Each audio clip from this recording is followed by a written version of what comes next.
Il y a moins de 2 ans, Leopold Aschenbrenner se faisait virer de chez OpenAI et aujourd'hui, il gère un fonds d'investissement de plus de 14 milliards de dollars. Il a réalisé l'une des plus grosses performances sur les marchés financiers de l'histoire moderne et quand on regarde son portefeuille, on comprend tout de suite pourquoi. Il investit uniquement dans les entreprises qui sont nécessaires à l'IA. Quand j'ai découvert son portefeuille, j'ai retrouvé énormément de similitudes dans les actions qu'il avait puisqu'il y en a beaucoup qui font déjà partie de mon portefeuille et ça depuis fin d'année dernière. Ça m'a permis de générer énormément de performances depuis le 1er janvier et c'est l'illustration parfaite de tout ce que je te raconte dans mes vidéos pour te montrer par A plus B que je suis pas le seul à faire de la performance et que cette stratégie-là fonctionne quand elle est appliquée de la meilleure des manières. Donc dans cette vidéo, je vais te présenter qui est ce jeune investisseur, comment il a fait pour passer de 225 millions à 5 milliards de dollars en seulement 12 mois, ses 4 plus grosses positions actuellement et surtout comment tu vas pouvoir t'inspirer de cette manière d'investir pour toi aussi faire de la performance sur tes investissements. Donc pour ceux qui connaissent pas Leopold Aschenbrenner, il faut savoir que c'est un ancien salarié de chez OpenAI. Il est parti en 2024, donc après s'être fait licencier, et il a publié à la suite de ça un document qui s'appelle Situational Awareness, qui est un rapport culte aujourd'hui dans le monde de l'intelligence artificielle. Et dans ce rapport, il explique pourquoi l'intelligence artificielle va transformer le monde de manière beaucoup plus rapide que ce que les gens peuvent imaginer. Mais surtout, il explique de quoi l'IA a réellement besoin pour fonctionner. Et lui, il a eu une intuition plutôt brillante. Pourquoi ? Parce que pendant que tout le monde regardait les entreprises qui étaient les grandes gagnantes de l'IA, à savoir Nvidia, Microsoft, Google, OpenAI, etc. Et lui, il s'est concentré et il a regardé sur tout ce qui était les goulots d'étranglement de l'intelligence artificielle et ce qui lui permettait réellement de fonctionner. Donc tout ce qui va être l'énergie, la puissance de calcul, le stockage, le packaging, les infrastructures IA, c'est tout ce dont réellement de quoi l'IA a besoin pour fonctionner. C'est aussi simple que ça. Et c'est cette vision de l'investissement qui lui a permis de générer un rendement gigantesque puisqu'il est passé de 225 millions à 14 milliards de dollars en seulement 12 mois. Alors les 14 milliards, donc ça prend en compte bien évidemment la valorisation globale de son fonds parce qu'il a pris des calls, des puts, etc. Mais si on parle en termes de performance pure, il est passé de 225 millions à 5 milliards en un peu plus de 12 mois. Et lui vraiment, sa thèse d'investissement, c'est celle-ci, c'est entre guillemets de quoi l'IA a besoin pour réellement fonctionner. Et il a basé toute sa thèse d'investissement sur ce point-là. Tout simplement parce que quand un secteur explose, c'est généralement pas les plus grandes actions qui sont visibles qui en profitent le plus, mais surtout celles qui bénéficient donc de toute cette exposition à toute cette chaîne de valeur et toutes les entreprises en gros qui sont en dessous et qui fournissent le matériel. Et je trouve que l'exemple qui illustre parfaitement ça, c'est un petit peu la course à la recherche de l'or, c'est-à-dire que les gens qui faisaient le plus d'argent, c'était pas ceux forcément qui allaient trouver de l'or parce que il y en avait énormément qui y allaient, mais il y en avait très peu qui en trouvaient finalement, et ceux qui se faisaient énormément d'argent, c'était les vendeurs de pelles, et c'était pas les chercheurs d'or, c'est les vendeurs de pelles et les vendeurs de pioches qui se faisaient le plus d'argent. Pourquoi ? Parce qu'ils fournissent le matériel pour que les gens après aillent chercher l'or, et avec l'intelligence artificielle, c'est exactement la même chose. Donc son questionnement premier, c'était pas quelle entreprise intelligence artificielle va gagner, mais surtout de quoi les entreprises aujourd'hui, elles ont besoin pour faire fonctionner leurs propres intelligences artificielles, et qu'est-ce qu'il faut pour que tout fonctionne parfaitement. Et quand on regarde son portefeuille de près, au final, on comprend tout de suite les entreprises qu'il a voulu mettre dans son portefeuille et pourquoi il les a mises. Donc je vais te montrer maintenant ces 4 plus grosses positions, quel est leur rôle dans son portefeuille, sur quoi il est investi précisément, quelle est la problématique que l'entreprise résout en question et surtout pourquoi il les a pondérées à tel niveau dans son portefeuille. Maintenant, attention, c'est pas parce que tu achètes les mêmes actions que Leopold d'aujourd'hui que tu vas forcément performer. Sinon, ça serait beaucoup trop simple. Pourquoi ? Parce que tout se joue dans la structure de ton portefeuille. Si tu sais pas quand acheter, si tu sais pas quand vendre, si tu sais pas comment pondérer les lignes dans ton portefeuille, si tu sais pas comment gérer ton risque, si tu sais pas quand changer de position à tel moment du cycle, si tu n'as pas toutes ces données-là, c'est pas parce que tu vas prendre exactement les mêmes actions que les plus gros investisseurs ou ceux qui performent le plus que tu vas réussir à faire de la performance comme toi tu voudrais. Parce que sinon, ça serait beaucoup plus simple et il y aurait beaucoup de personnes qui arriveraient à performer. Et de toute façon, le portefeuille que Leopold nous communique aujourd'hui, à chaque fois, il y a plusieurs semaines, voire plusieurs mois de retard sur les achats et les ventes. Et oui, parce que lui, quand il achète ou quand il vend quelque chose, on n'a pas l'information tout de suite. Il faut que ça passe par un 13F, donc par un document qui est remis à l'autorité des marchés financiers aux États-Unis. Et c'est que quelques semaines, voire quelques mois après seulement, nous, qu'on a les informations. Donc si il a vendu quelque chose ou s'il a pondéré peut-être autre chose différemment, ben lui, il a pu profiter de la hausse. Et alors que toi, ben en fait, tu vas arriver donc après la bataille et au final, tu vas perdre énormément de pourcentage. Donc c'est pour ça, il vaut mieux que tu apprennes à le faire par toi-même. Oui, c'est bien parce que ça te permet d'avoir les bonnes infos. Mais si derrière, tu sais pas toi comment gérer ton portefeuille, comment le pondérer, comment changer de cycle et surtout quand savoir vendre au bon moment, etc. En gros, tu n'arriveras jamais à performer et tu seras toujours à la traîne. Donc si aujourd'hui tu as toujours l'impression d'avoir les bonnes idées mais que tu n'arrives pas à réellement performer comme tu voudrais, que tu as toujours un train de retard, que tu sais pas comment structurer réellement ton portefeuille, je t'invite à réserver ton appel avec le lien qui est dans la description de cette vidéo. Le but, c'est qu'on puisse lever rapidement les premières contraintes que tu as sur tes investissements, que je te dise ce qui va et surtout ce qui va pas pour que tu puisses implémenter les nouvelles choses qu'on va voir pendant cet appel et que tu puisses déjà, dès les premières semaines, avoir des vrais retours sur investissement. Pourquoi ? Parce qu'il te manque simplement quelques informations pour que tu puisses aller performer comme toi tu voudrais. Donc maintenant, si on devait s'attaquer au portefeuille de Léopold, voici sa 4e plus grosse position, c'est l'entreprise CoreWave. Donc en gros, aujourd'hui, pour faire tourner OpenIA, ChatGPT, Anthropic, Gemini, tout ce qui va toucher à l'IA aujourd'hui tel qu'on le connaît, on a besoin d'infrastructures pour les faire tourner. Quelqu'un doit fournir les GPU, la puissance de calcul, et c'est exactement ce que fait l'entreprise CoreWave. Eux, leur but, c'est de construire des data centers, de les remplir de GPU de chez Nvidia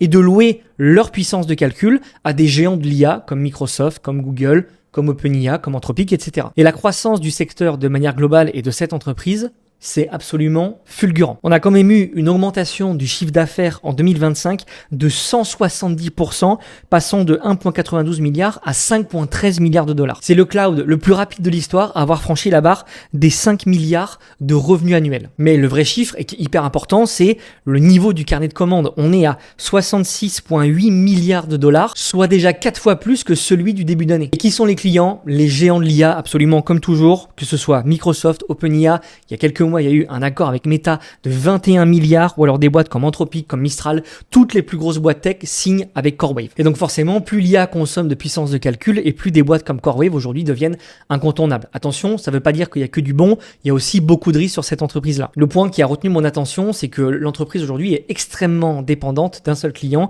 qui est Microsoft, puisque seule cette entreprise-là représente aujourd'hui 2/3 de leurs revenus. Ils brûlent encore énormément de cash pour fonctionner. L'entreprise n'est pas encore à 100% rentable. Et le pari à long terme sur cette entreprise-là et qui fait que la croissance a été explosive et que les investisseurs font quand même confiance à CoreWave, c'est que le carnet de commandes futur, donc des entreprises qu'on a comme Microsoft, Meta, OpenIA, Anthropic, etc., rembourse toutes les dépenses qu'il y a eu jusqu'à maintenant pour construire les data centers et faire en sorte que l'entreprise génère de l'argent. La 3e plus grosse position de Léopold, c'est l'entreprise SanDisk. On commence à en parler de plus en plus, mais c'est clair que jusqu'à ce début d'année, la partie stockage mémoire s'était complètement délaissée par la grande majorité des investisseurs. Alors que pourtant, c'est quelque chose qui est essentiel à l'intelligence artificielle pour qu'elle puisse tourner. Pourquoi ? Parce qu'à chaque fois qu'il y a une requête, une demande, même toi, quand tu fais quelque chose avec ChatGPT, il faut bien que cette donnée, que cette data, elle soit stockée quelque part pour que l'intelligence artificielle aussi puisse faire son travail. Donc, on a besoin de mémoire et de puces de stockage. Et là aussi, les chiffres sont absolument gigantesques. On a eu une croissance du chiffre d'affaires sur un an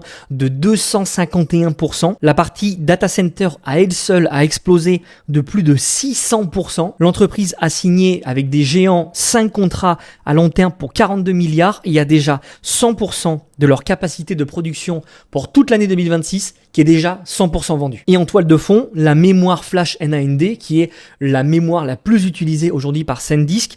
Il y a une pénurie d'anticipée jusqu'à peu près 2028 sur la partie mémoire. Et le problème, c'est que sans stockage, les GPU ne servent absolument à rien. Je t'en avais parlé dans ma vidéo sur Micron il y a quelques jours. C'est qu'on va connaître une vraie pénurie de mémoire et de stockage jusqu'à à peu près 2028, voire 2029. Et même Léopold, lors d'une interview, a lui-même avoué que cette partie de la chaîne de valeur de l'intelligence artificielle restait honnêtement extrêmement sous-évalué et qu'on allait encore connaître énormément de performances sur la partie donc stockage et mémoire parce qu'il y a une vraie pénurie sur ça et une pénurie telle qu'on n'a pas connue depuis les 15 dernières années sur la partie stockage et mémoire. Et que bien évidemment ça reste encore largement sous-estimé par la grande majorité des investisseurs, donc branchez-vous mémoire parce que encore une fois, sans la mémoire, les GPU ne servent à rien. La 2e plus grosse position de Léopold aujourd'hui, c'est Bloom Energy. Pour moi, ça prouve vraiment que Léopold est un investisseur qui pense différemment et c'est l'une des positions qu'il a dans son portefeuille qui est la plus intelligente et la plus stratégique. Parce qu'encore une fois, tout le monde regarde les géants, mais est-ce que tu t'es posé la question de savoir comment ces géants fonctionnent ?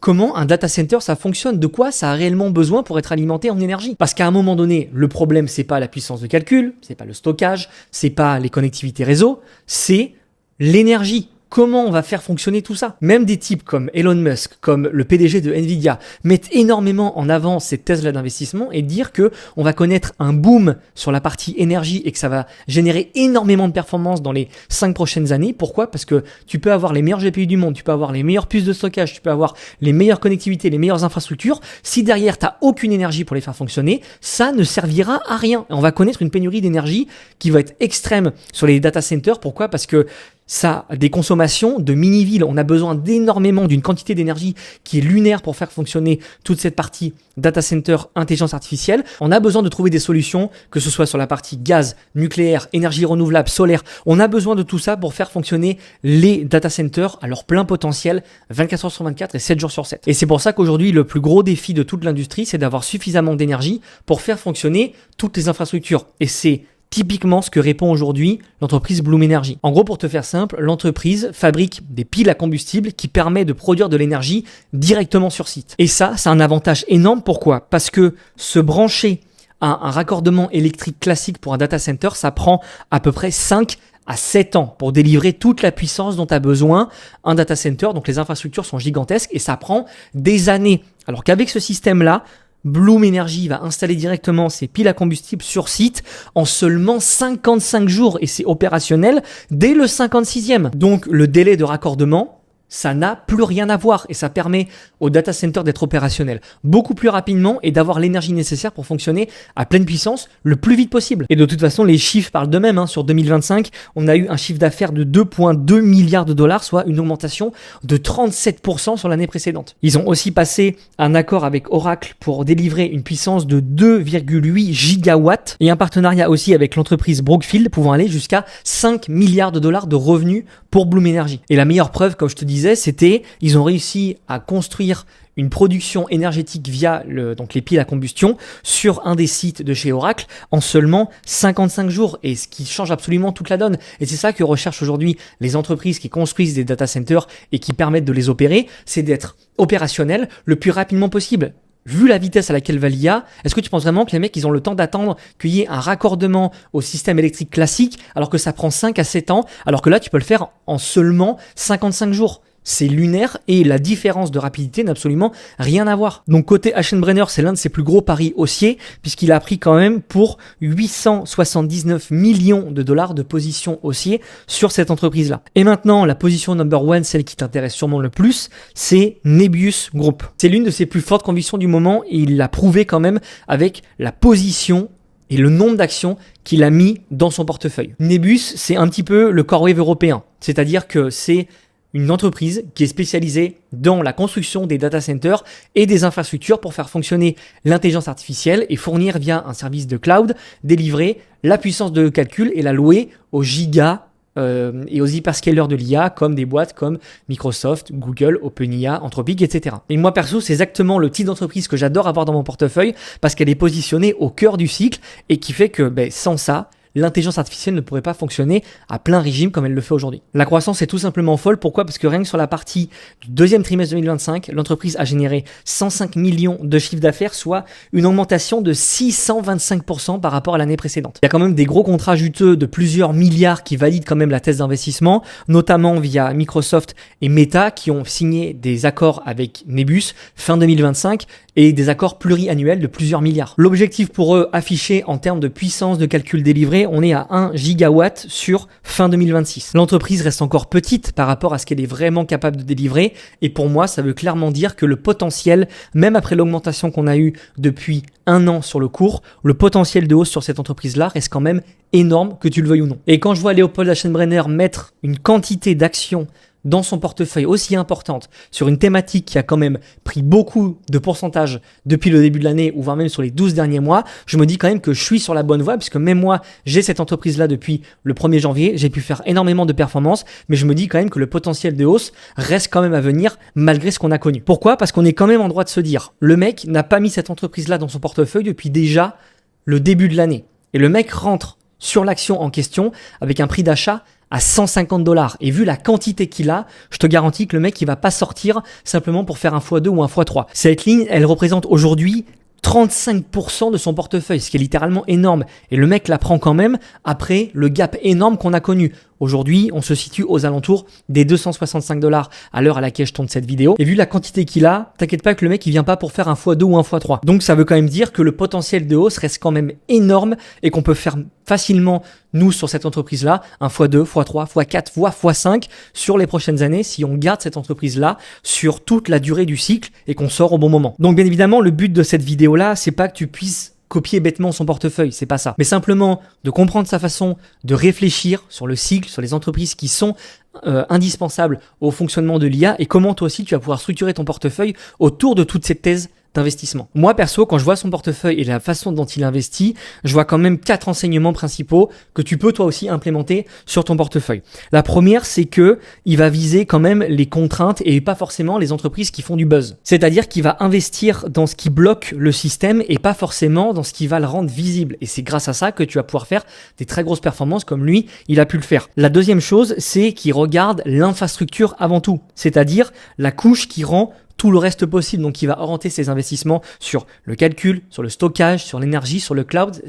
En fait, c'est-à-dire toutes les différentes couches du gâteau qui va faire que l'IA va pouvoir fonctionner et pas simplement sur les gros A-players que tout le monde connaît. Son troisième enseignement, c'est qu'il est concentré quand il a raison. Là, tu vois bien quand on regarde son portefeuille, le mec, il a aucune diversification. Il est investi à 100% sur l'IA. Pourquoi? Parce que il a une thèse qui est validée par le marché. Il a compris comment ça fonctionnait et pourquoi se diversifier alors que la thèse d'investissement se confirme. Lui, il a aucun intérêt à le faire parce que ça le bride dans sa performance. Et c'est pour ça que je t'ai fait exactement la vidéo sur ça, là, il y a quelques jours, où je te dis que la diversification, ça tue ta performance. Pourquoi diversifier quand tu as une thèse d'investissement qui se valide par le marché, qui se valide dans le fonctionnement du cycle dans lequel on est? Ça n'a aucun sens pour toi d'aller diversifier tes investissements quand tu es au bon moment du cycle et quand tu es sur les thématiques d'investissement qui captent de la performance. Donc là, tu vois bien, encore une fois, qu'avec mon portefeuille, qu'avec le portefeuille des gens que j'accompagne, et surtout lui, par exemple, tu vois bien que c'est pas des conneries. Et là, on n'est pas sur un petit portefeuille où, là, tu vas pas me dire, ouais, mais le mec, il a de la chance. Non, le mec, c'est une putain de tronche. T'inquiète pas qu'il y a très très peu de personnes aujourd'hui sur Terre qui sont capables de faire les multiples que lui, il a réussi à faire. Donc là, c'est pas une question de chance, c'est simplement une question de réflexion, de comprendre le monde dans lequel tu vis, de comprendre de quoi a juste besoin l'IA pour fonctionner. Et c'est aussi simple que ça. La performance est à la portée de tout le monde. Il faut simplement comprendre comment fonctionne la tech, de quoi a besoin l'IA pour fonctionner et surtout savoir sortir au bon moment du cycle. C'est à la portée de tout le monde. Et le quatrième enseignement, c'est qu'il cherche quand même toujours quelle sera la prochaine étape du cycle. Il se focus pas forcément sur ce qui va marcher maintenant, mais sur ce qui peut potentiellement marcher dans le prochain cycle dans lequel on va arriver, que ce soit dans les prochains mois, voire dans les prochaines années, puisque c'est là où vont se faire les plus gros multiples et là aussi où toi tu pourras faire les plus gros multiples et les plus grosses performances que tu n'as jamais fait sur ton portefeuille. Donc finalement, sa thèse d'investissement, elle est très simple, c'est que l'IA va continuer de croître, va continuer sa croissance, mais que ça va créer sans cesse des nouveaux goulots d'étranglement parce que plus l'IA continue d'avancer et plus on va faire face à des nouvelles problématiques et à des entreprises qui vont pouvoir répondre à ces différentes problématiques et c'est là où nous, investisseurs, on va aller pouvoir faire de la performance. Que ce soit sur la puissance de calcul, sur le stockage, sur l'énergie, sur le cloud, sur toutes les chaînes de valeur comme ça qui composent l'IA et qui feront que dès qu'on avance, il y a des nouveaux problèmes, il y a des nouvelles problématiques à résoudre et qu'il y aura toujours des entreprises qui seront là pour résoudre ces problèmes-là. Et notre but à nous, en tant qu'investisseurs, c'est de cibler ces entreprises au bon moment du cycle et de sortir au bon moment du cycle aussi pour garder cette performance, pour garder le gain que tu auras réussi à faire et après l'implémenter progressivement sur les nouvelles thématiques qui vont prendre le relais, etc., etc. Donc la seule question que tu dois te poser, c'est pas quelle est la prochaine entreprise qui va faire du plus 500%, c'est quel sera le nouveau goulot d'étranglement de l'IA, c'est-à-dire quelles sont donc les thématiques et les secteurs dont on va avoir besoin le plus pour faire fonctionner l'intelligence artificielle et qu'elle puisse continuer à scaler parce que je te garantis que c'est là-dedans que tu feras les plus grosses performances que tu aurais jamais pu faire sur tes investissements. Voilà, c'est tout pour cette vidéo sur Leopold Aschenbrenner et son portefeuille. J'espère que ça t'aura plu. N'hésite pas à liker, à t'abonner, à commenter. Je réponds absolument à tout le monde et moi je te dis à la prochaine pour une nouvelle vidéo.